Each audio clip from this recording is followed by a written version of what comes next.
गुफा के अंदर बहू की ठंडी रसोई और खेती। अरे वाह, यही है ना हमारा गांव, कितना सुंदर है। सुंदर तो है पीहू, लेकिन बाहर का टेम्परेचर देखा है? 45 डिग्री चल रहा है। तो क्या हुआ, गर्मी तो शहर में भी होती है, वहाँ एसी है, यहाँ हवा है।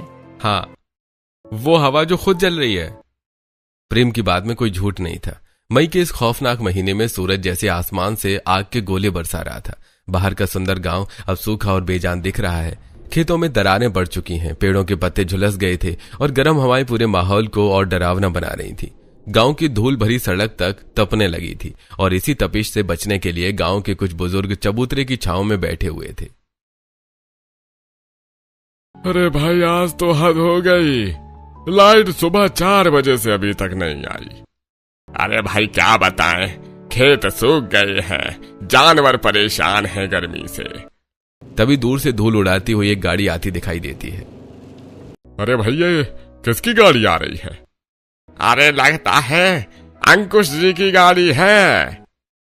तभी गाड़ी रुकती है और अंकुश जी नीचे उतरते हैं। चबूतरे पर बैठे लोग उठे और उनसे मिलने के लिए आगे आए। अरे अंकुश, हाँ गए आप लोग, पर इस महीने, इस गर्मी में? अरे क्या करें काका, हमारी बहू की जिद थी, बोली इस बार गर्मियों में गांव जाना है। हमने भी कहा चलो देख लो। अरे वाह, बहू का गर्मियों में गांव का शौक एक दिन में निकल जाएगा, देखना कल तक ये वापस शहर चलो कहने लगेगी। और तभी गाड़ी से पीहू, प्रेम, वृंदा और अदिति उतरती हैं। वैभव काका ने पीहू को देखते हुए कहा, अरे बेटा, तुम हो तो जिसे गांव की गर्मियां पसंद हैं। जी काका, मैं हूँ जिसे गांव भी पसंद है और गर्मियाँ भी। अरे भाई, अभी बोल रही हो बेटा, 2 घंटे बाद तुम्हें असली गर्मी का मजा आएगा। काका आप भूल रहे हैं, मैं शहर से सिर्फ सूटकेस नहीं, अपना ठंडा दिमाग भी साथ लाई हूँ। आप 2 घंटे की बात कर रहे हैं, मैं तो अगले 2 महीने यहीं गुजारने का इरादा करके आई हूँ। देखिएगा, मैं इस गर्मी से बचने का भी जुगाड़ निकालूंगी। तभी वृंदा ने सबको टोकते हुए कहा, अरे बाकी की बातें बाद में करना, वरना यहाँ बीच सड़क पर खड़े खड़े ही पिघल जाएंगे। चलो अब घर चले भाई साहब, हम निकलते हैं, वरना सूरज आज ही हमें भस्म कर देगा। वृंदा की बात सुनकर सबने कदम बढ़ाए। आगे गली के मुहाने पर अमृता, वैभवी और आशा हाथ में पंखा लिए अपनी अपनी देहरी पर बैठी थी। गर्मी ने तो दिमाग ही खराब कर दिया, ना अंदर बैठने में चैन है और ना ही बाहर। मेरा तो मन करता है सब छोड़ो और उस पहाड़ी वाली गुफा में जाकर बैठ जाओ। हाय दैया, ना गुफा का तो नाम मत लो। पता चला ठंडक के चक्कर में वहाँ गृहस्थी बसाने गई और खुद ही डरावनी कहानी बन गई। मजाक छोड़ो, पर इस गुफा में ठंडक तो वाकई में है, लेकिन क्या फायदा इसी ठंडक का, अब तो वहाँ कोई जाता भी नहीं। आशा चाची की बात अभी पूरी भी नहीं हुई थी कि तभी वृंदा अपने परिवार के साथ वहां से गुजरी। उन्हें देखते ही सभी लोग अपनी बातें छोड़कर उनसे मिलने लगे।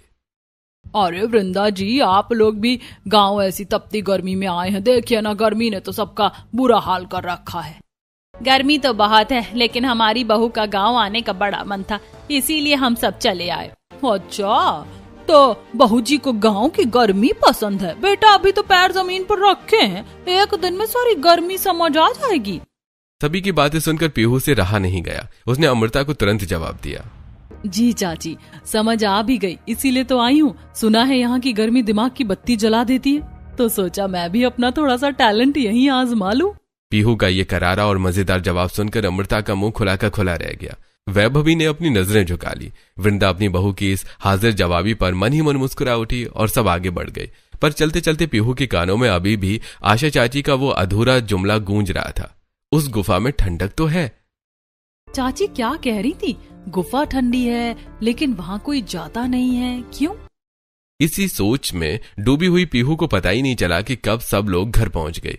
जैसे पुराने घर का दरवाजा खुला, कई दिनों से बंद पड़े घर की धूल और हवा गर्म बाहर निकल आई। फिर सबने मिलकर घर की सफाई शुरू की। जहां प्रेम और अदिति गर्मी से थक चुके थे, वहीं पीहू के चेहरे की खुशी और उत्साह जरा भी कम नहीं हुआ। थोड़ी देर बाद पुराना कूलर भी चल पड़ा। शाम होते होते पीहू ने पूरे परिवार के लिए प्यार से देसी खाना बनाया और फिर आंगन में दरी बिछाकर सब लोग साथ बैठकर खाना खाने लगे। ओ गॉड भाभी, आपके इस गांव वाले एडवेंचर के चक्कर में हम यहाँ आ तो गए हैं, पर ये कूलर भी बस गर्म हवा के थप्पड़ मार रहा है।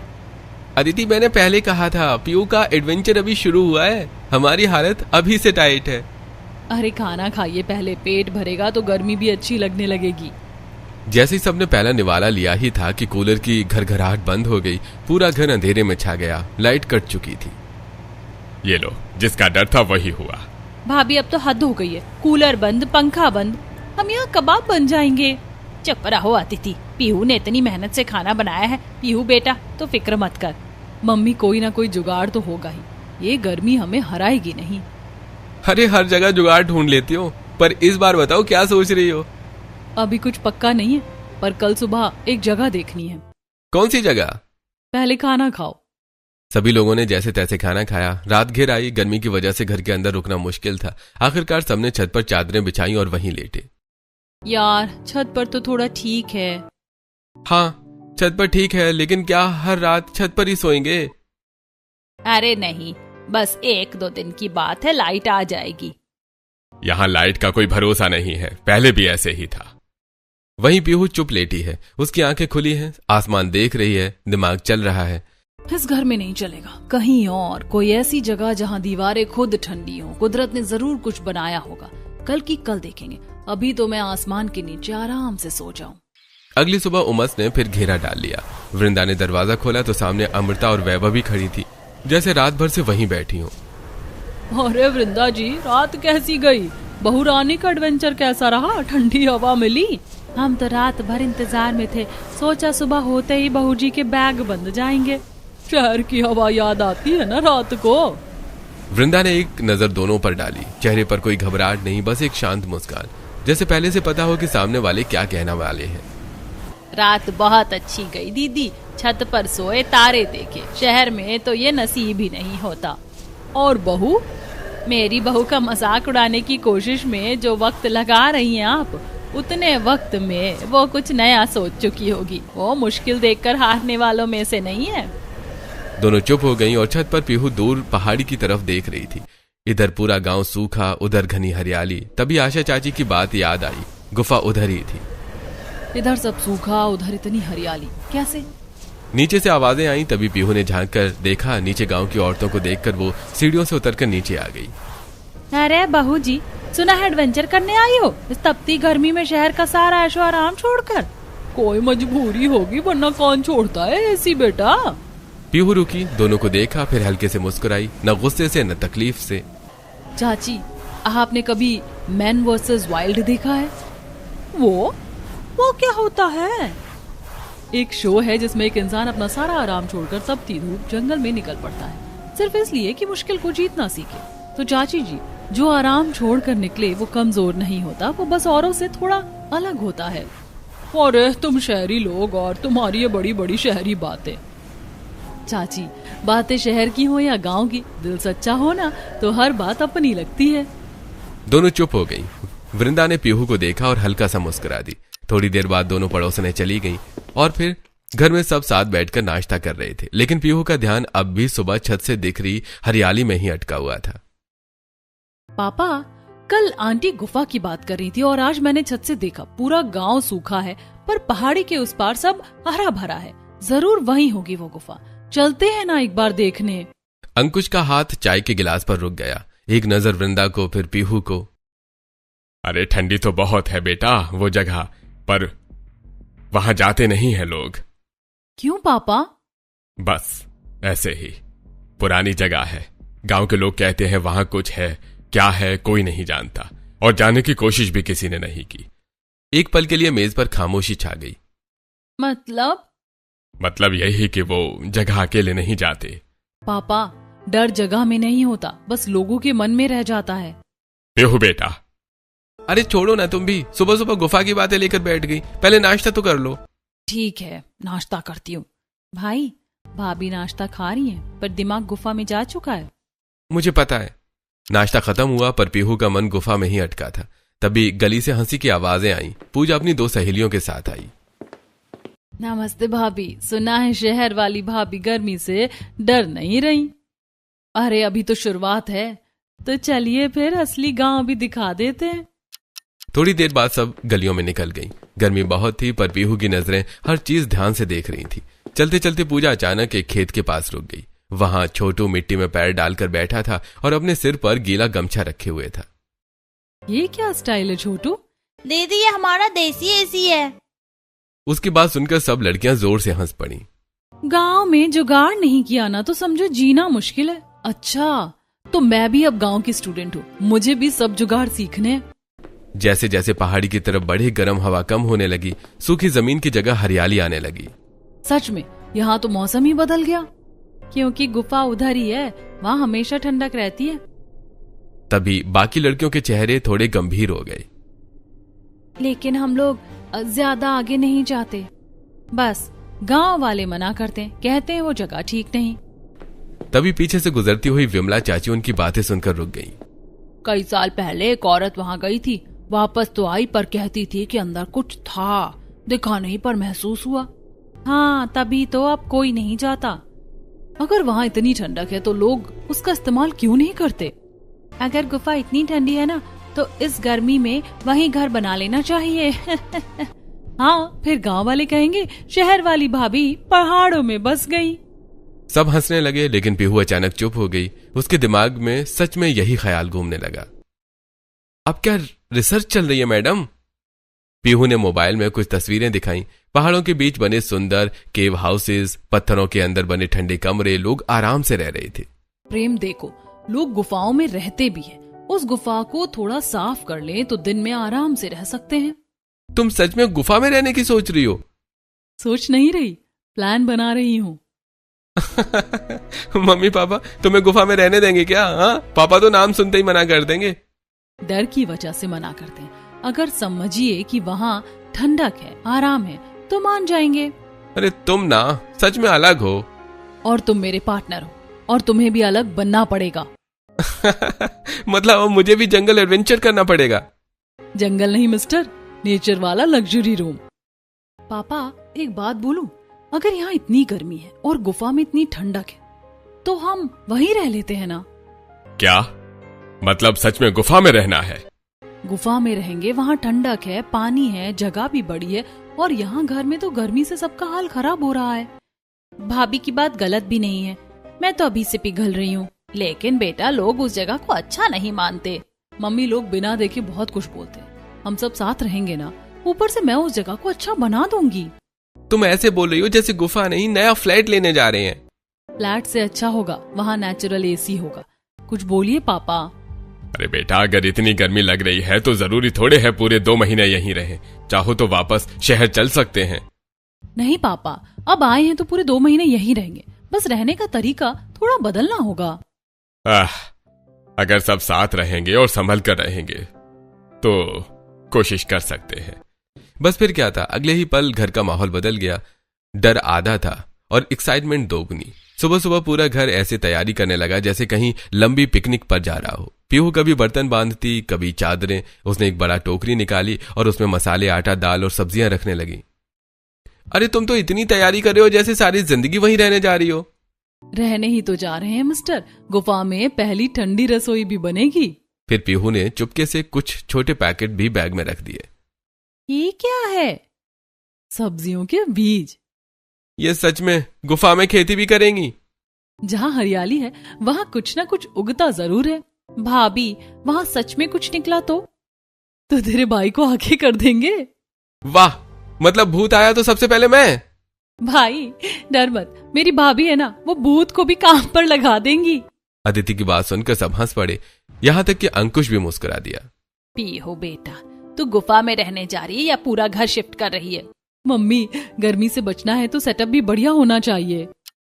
थोड़ी देर बाद जब सब लोग इतना सामान लेकर गुफा की तरफ निकलने लगे तो पूरे गांव की नजर उन्हीं पर टिक गई। ये लोग सच में गुफा में रहने जा रहे हैं क्या? शहर वालों को भी गर्मी ने पूरा पागल कर दिया है, पर लड़की में हिम्मत तो है, सब सोचते हैं, करने कोई नहीं जाता। अरे अगर सच में वहाँ ठंडक निकली ना तो पूरा गांव बाद में इन्हीं के पीछे जाएगा। उधर पीहू बिना किसी की बात को बुरा माने आगे बढ़ती रही। उसके चेहरे पर डर नहीं, अजीब सा उत्साह था। जो लोग नई चीज से डरते हैं ना, वो पहले हंसते ही हैं। और अगर गुफा में भूत मिला तो? तो उसे भी बोल दूंगी इतनी गर्मी में डराने से पहले पंखा जल दे। उसकी बात सुनकर सब हंस पड़े और इसी हंसी मजाक के बीच पूरा परिवार पहाड़ी की तरफ बढ़ने लगा।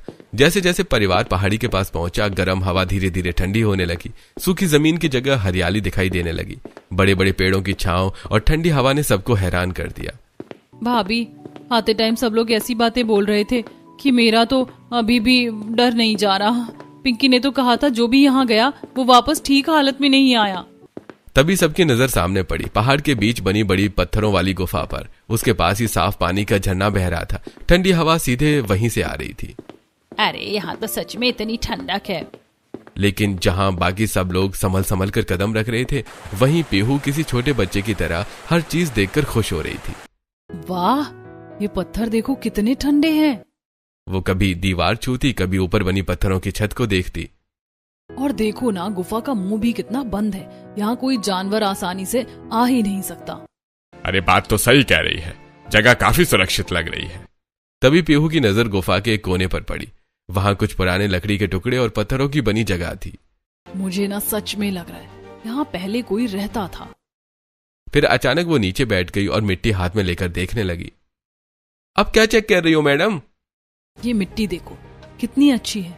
मैं ना यहाँ खेती भी कर सकती हूँ, इसीलिए अपने वेजिटेबल सीड्स लाई थी। भाभी, यहाँ लोग डर के मारे कांप रहे हैं और आप खेती प्लान कर रही हो। अरे डरने से अच्छा टमाटर उगा लो। ठीक है भाभी, मान लिया जगह अच्छी है, लेकिन यहाँ रहेंगे कैसे? हाँ मैडम, होटल की बुकिंग तो दिख नहीं रही। जब मैं आप सबको यहाँ तक लेकर आ सकती हूँ तो जुगाड़ भी कर लूंगी। बस एक शर्त है, यहाँ सबको मेरी टीम बनना पड़ेगा, सबको काम करना पड़ेगा। मैं तो पहले ही बता रही हूँ, मैं सिर्फ सुपरविजन दूंगी। वाह, काम बहू करे और मैडम ऊपर से ऑर्डर देंगी। बोलो बेटा, क्या करना है, हम तैयार हैं। बस फिर क्या था, पीहू की आंखों में वो चमक आ गई जो तब आती है जब उसका दिमाग किसी काम पर लग जाए। वो गुफा के अंदर गई और हर कोना, हर पत्थर, हर दरार को ध्यान से देखने लगी, जैसे कोई आर्किटेक्ट खाली जमीन देखता है और उसमें घर देखता है। और एक कोना देखकर उसका जोश और बढ़ गया। यहाँ रसोई बनेगी। अरे मम्मी, आपकी बहू तो गुफा में ठंडी रसोई बनाने जा रही है। उड़ा लो मजाक प्रेम, लेकिन जब रसोई बनकर तैयार होगी ना, तब तुम वही करोगे जो हर बार करते हो। पहले मुंह बनाओ, फिर खाओ, फिर कहो वाह यार। पीहू ने इधर उधर बिखरे नुकीले और सपाट पत्थरों को देखा। उसने बिना देर किए जमीन से भारी पत्थरों को उठाना और सलीके से जमाना शुरू किया। सबसे नीचे 4 मजबूत पत्थर बेस की तरह रखे, फिर उनके ऊपर एक चौड़ा और सपाट पत्थर कुछ इस तरह फिट किया कि बर्तन रखने की जगह बिल्कुल बराबर हो जाए। बीच में हवा के आने जाने का रास्ता छोड़ा और देखते ही देखते बिना ईंट या सीमेंट के पत्थरों का एक बेहतरीन देसी चूल्हा तैयार हो गया। लीजिए मम्मी, हमारा स्नो किचन तैयार है। अब इस चूल्हे से आग तो निकलेगी, पर दीवारों की ठंडक चेहरे पर पसीना नहीं आने देगी। अरे वाह पीहू बेटा, तूने तो पत्थरों को भी काम पर लगा दिया। ये तो बिल्कुल शहर के मॉडर्न किचन जैसा प्लेटफॉर्म बन गया। पत्थरों का चूल्हा तो ठीक है, पर धुआं? पीहू एक पीवीसी पाइप की तरफ इशारा करते हुए कहा। देखिए, ये पीवीसी पाइप प्रेम जो मैं अपने साथ लेकर आई थी। ये पाइप गुफा की उस छोटी सी दरार से बाहर निकलेगा, सारा धुआं बाहर और सारी ठंडक अंदर। इसे कहते हैं इंजीनियर बहू का देसी जुगाड़। भाभी, आपको ये सब आता भी है? यूट्यूब और मम्मी दोनों से सीखा है। और थोड़ा क्रेडिट अपनी इस मम्मी को भी दे दो बेटा। थोड़ा क्या, सारा क्रेडिट आपको ही जाता है मेरी प्यारी मम्मी जी। चूल्हा बना तो पीहू ने गुफा का पूरा कोना देखा, थोड़ी देर रुकी, फिर मुंह बना लिया।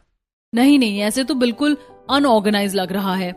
अरे मैडम, ये गुफा है, 2 BHK फ्लैट नहीं है। क्या हुआ, गुफा भी सुंदर लग सकती है। चलो कुछ लकड़ियां और बड़े पत्थर लेकर आओ। पापा, ये शुरू हो गई। अरे लो, तो चलो बेटा, जब बहू ने ठान लिया है तो पूरा तो करना पड़ेगा।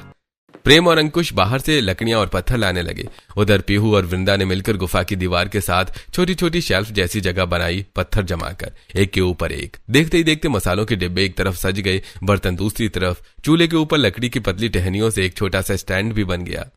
अरे वाह, ये तो सच में रसोई जैसी लगने लगी। भाभी, आपने गुफा को किचन में बदल दिया। अभी तो शुरुआत है मैडम।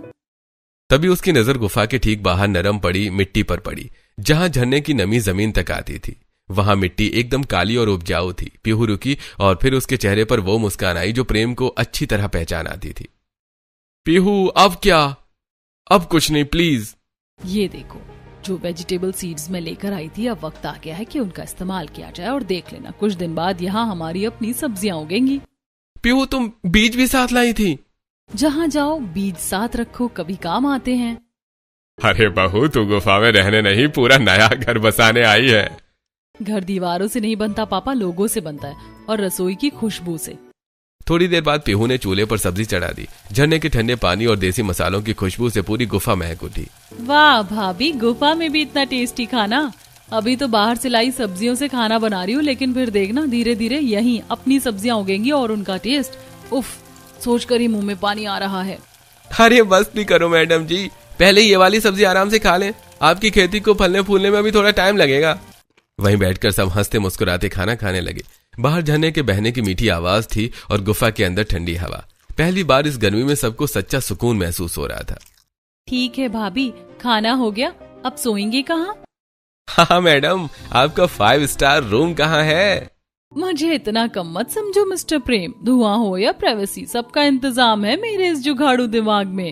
थोड़ी ही देर में पीहू के कहने पर प्रेम और अंकुश जी को बाहर से सूखी घास, बांस की खपच्चियां और बड़ी लकड़ियां ले आए। पीहू ने गुफा के दोनों कोनों में पड़े भारी पत्थरों को स्टैंड की तरह इस्तेमाल किया और उन पर लकड़ियां टिका दी। फिर ऊपर से सूती चादरें और पुरानी साड़ियां डाल दी गईं। देखते ही देखते गुफा के भीतर छोटे छोटे हवादार कमरे तैयार हो गए। भाभी, ये तो किसी लग्जरी कैंपिंग जैसा लग रहा है। यकीन नहीं होता कि बाहर 45 डिग्री और यहाँ मुझे चादर ओढ़नी पड़ रही है। अरे ये तो सच में घर जैसा लग रहा है। अरे बहू को एडवेंचर का शौक है, लेकिन दिमाग भी खूब चलता है। सब अपने अपने बिस्तर पर लेट गए। बाहर गर्म हवाएं चल रही थीं, लेकिन गुफा के अंदर ठंडी हवा और सुकून था। अगली सुबह गांव में सबकी बातें बस उसी गुफा को लेकर थीं। पूरा एक दिन हो गया, कोई खबर ही नहीं आई। मुझे तो डर लग रहा है कहीं सच में कुछ गड़बड़ ना हो गई हो। अरे पहले भी लोग वहां जाने से डरते थे, यूं ही नहीं डरते थे। दिन धीरे धीरे गुजरने लगे। बाहर पूरा गांव अब भी गर्मी से परेशान था, लेकिन गुफा के अंदर सबकी जिंदगी बदल चुकी थी। सुबह पीहू सबसे पहले झरने के पास बनी अपनी छोटी सी खेती देखने जाती। उसने टमाटर, मिर्च, धनिया, लौकी और भिंडी के बीज लगाए थे। हर दिन मिट्टी से छोटी छोटी हरी पत्तियां निकलती देख उसके चेहरे की खुशी बढ़ जाती। देखो देखो, धनिया निकल आया। भाभी, आप सब्जियों को ऐसे देख रही हो जैसे बच्चे स्कूल में फर्स्ट आ गए हो। उधर रसोई भी अब पूरी तरह जम चुकी थी। सुबह चूल्हे पर गर्मा गर्म पराठे बनते, दोपहर में झरने के ठंडे पानी के पास बैठकर सब खाना खाते और रात को ठंडी हवा में बातें करते। सच कहूं, इतने सुकून से तो हम शहर में भी नहीं रहे। गांव वाले अब भी दूर से पहाड़ी की तरफ देखते रहते। सबको इंतजार था कि आखिर गुफा से क्या खबर आएगी। इतने दिन हो गए फिर भी सब ठीक कैसे हैं? मुझे तो लगता है कुछ ना कुछ जरूर है इस जगह में। लेकिन उधर गुफा में सब हंसी खुशी रह रहे थे। फिर एक रात अचानक तेज आवाज गूंजने लगी। हवा जोर जोर से चल रही थी। बाहर पेड़ों की सरसराहट और झरने की आवाज मिलकर डरावना माहौल बना रही थी। भाभी, ये कैसी आवाज है? ये कैसी आवाज थी? सब डर गए, लेकिन पीहू बिल्कुल शांत थी। अरे डरिए मत, इतने दिनों से यहाँ रह रहे हैं ना, कुछ हुआ क्या? तो फिर ये आवाज? चलो बाहर चलकर देखते हैं। बाहर तेज तूफानी हवा चल रही थी। बड़े बड़े पेड़ हवा से टकराकर जोर जोर से हिल रहे थे। झरने का पानी पत्थरों से टकराकर गूंज पैदा कर रहा था। देखा, आवाज इन पेड़ों और झरने की है। लोगों ने डर डर कर इसे भूत बना दिया। अंकुश कुछ पल चुप रहे, फिर हल्का सा मुस्कुरा दिए। अरे सही कह रही हो बेटी, हम इतने दिन से यहाँ हैं, लेकिन कभी कुछ गलत महसूस नहीं हुआ। उस रात के बाद सबका डर लगभग खत्म हो चुका था। अब गुफा सच में घर जैसी लगने लगी थी। फिर कुछ दिनों बाद दोपहर के समय जब पीहू अपनी छोटी सी खेती में पानी डाल रही थी, तभी बाहर किसी के कदमों की आवाज आई। लगभग 30 साल का एक आदमी धीरे धीरे गुफा की तरफ बढ़ रहा था। कौन है भाई? मैं विवेक। वो गांव में सुना कि आप लोग सच में यहाँ रह रहे हैं, इसलिए देखने चला आया। विवेक गुफा के अंदर का माहौल देखकर खुद हैरान रह गया। एक तरफ रसोई सजी थी, दूसरी तरफ सब आराम से बैठे थे। ठंडी हवा अंदर तक जा रही थी। आप लोगों को डर नहीं लगा यहाँ पे?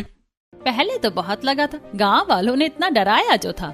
लेकिन फिर सोचा इतनी ठंडी और अच्छी जगह को सिर्फ डर की वजह से खाली क्यों छोड़े। और अब तो यहाँ हमारी खेती भी शुरू हो गई है। विवेक कुछ पल चुप रहा, फिर हल्का सा सिर हिलाकर मुस्कुरा दिया। अच्छा ठीक है, मैं चलता हूँ। लड़का वापस चला गया। उधर शाम होते होते मौसम और भी ठंडा हो गया था। पीहू और प्रेम गुफा के पीछे की तरफ घूमते घूमते चले गए। वहां बड़े पत्थरों के बीच एक बहुत छोटा सा कमरा दिखाई दिया जो कि बंद था। अरे, ये पहले तो नहीं देखा। दोनों धीरे धीरे अंदर गए। कमरा छोटा था लेकिन ऐसा लग रहा था जैसे कभी कोई वहां रहता रहा हो। एक कोने में पुरानी लकड़ी का छोटा संदूक रखा था। अरे देखो तो, ये क्या है, चलो ना देखें। अब तुमने ठान ही लिया है तो अगर मैंने मना किया ना तो मेरी शामत आ जाएगी। चलो बेहतर यही है कि तुम्हारी बात मान लें। दोनों धीरे धीरे उस छोटे कमरे के अंदर गए। चारों तरफ धूल जमी हुई थी। तभी एक कोने में रखा पुराना लकड़ी का संदूक पीहू की नजर में आया। प्रेम, देखो यहाँ कुछ रखा है। पीहू झुककर संदूक के पास बैठ गई और उसने धीरे से ऊपर जमी धूल हटाई और फिर उसका ढक्कन खोला। अंदर एक पुरानी डायरी रखी थी जिसके पन्ने पीले पड़ चुके थे। पीहू उसे धीरे से उठाकर पढ़ने लगी। जो डर पर काबू पा लेगा वही इस गुफा की ठंडी सांसों को महसूस कर पाएगा। जिसने आंखों से नहीं दिमाग से देखा उसे यहाँ कभी अंधेरा नहीं लगेगा। नीचे कुछ और लिखा था। हम मजबूर थे, हमारे पास रहने को कोई जगह नहीं थी। इस गुफा ने हमें तपती गर्मियों में सहारा दिया, लेकिन डर था कहीं कोई हमसे ये जगह छीन ना ले। इसीलिए हमने अफवाह फैला दी कि यहाँ अनहोनी होती है। लोग डर गए और ये जगह सिर्फ हमारी रह गई। लेकिन मुझे एहसास है कि हमने गलत किया। डर फैलाकर लोगों को इस नेमत से दूर रखा। कुछ पल के लिए दोनों चुप हो गए। मतलब इतने सालों से लोग बेवजह डरते रहे। देखा, कभी कभी सच डर से कहीं ज्यादा आसान होता है। दोनों तुरंत बाहर आए और सबको डायरी के बारे में बताया। अच्छा, ओह, तो ये बात थी। लोग इतने सालों से इस जगह से डरते रहे और मैं तो पहले दिन से ही भूत ढूंढ रही थी। तभी अगले दिन विवेक फिर गुफा में आया। इस बार उसके चेहरे पर झिझक थी। मुझे आप सबसे कुछ कहना है, कल कह नहीं पाया था। क्या बात है बेटा, अगर इस गुफा के बारे में बताना चाहते हो तो हमने वो डायरी पढ़ ली। असल में वो डायरी मेरे परदादा की थी। उन्होंने ही ये अफवाह फैलाई थी। उस समय बहुत गरीबी थी, रहने को घर नहीं था। उन्हें डर था कि कोई ये जगह उनसे छीन न ले। सब चुपचाप उसकी बात सुनते रहे। बाद में उन्हें अपने किए का बहुत अफसोस रहा। जब उन्हें पता चला कि अब कोई यहाँ रहने आया है तो वो बहुत खुश हुए। उन्होंने बस एक बात कही थी, जो डर को हरा देगा असली ठंडक वही पाएगा। पीहू और प्रेम एक दूसरे को देखकर मुस्कुरा दिए। आप लोगों ने सच में डर पर जीत पाई है। चलिए अब मैं चलता हूं। उसके जाने के बाद धीरे धीरे पूरी बात गांव में फैल गई। गांव वाले गुफा में आए, इस बार बिना किसी डर के। हमने तो बेकार में उस जगह को डरावना बना रखा था। और तुम्हारी बहू सच में बहुत समझदार निकली वृंदा जी। डर ने इतने साल लोगों को गुफा से दूर रखा और एक बहू ने आकर सब बदल दिया। अब गांव वाले भी धीरे धीरे गुफा तक आने लगे। कोई झरना देखने आता, कोई ठंडी हवा महसूस करने। उधर पीहू की छोटी सी खेती भी अब हरी होने लगी थी। टमाटर लाल होने लगे थे, भिंडी निकल आई थी और धनिया की खुशबू पूरी जगह महका रही थी। लो चाची, ये हमारी गुफा वाली पहली सब्जियां। अरे वाह बहू, गुफा में खेती भी सच कर दी तुमने। धीरे धीरे पूरी गर्मी, हंसी, खेती, ठंडी हवा और साथ बैठकर खाए गए खाने में गुजर गई। फिर आखिर वो दिन भी आ गया जब उनकी छुट्टियां खत्म हो गईं। सब लोग सामान बांधकर वापस शहर लौटने लगे। सच कहूं भाभी, अब ये गुफा छोड़ने का मन नहीं कर रहा। जिस जगह से लोग डरते थे आज वही सबसे प्यारी लग रही है। हमारी बहू ने साबित कर दिया कि डर के आगे जीत है। सभी लोग हंस पड़े। जाते वक्त पीहू ने एक आखिरी बार पीछे मुड़कर गुफा को देखा। ठंडी हवा अब भी वही बह रही थी, लेकिन अब उस जगह में डर नहीं, अपनापन बसता था। डर ने जिसे वीरान रखा, प्यार ने उसे घर बना दिया। और फिर गाड़ी धीरे धीरे गांव से दूर निकल गई, लेकिन गुफा की वो ठंडी रसोई और छोटी सी खेती हमेशा सबकी यादों में बस गई।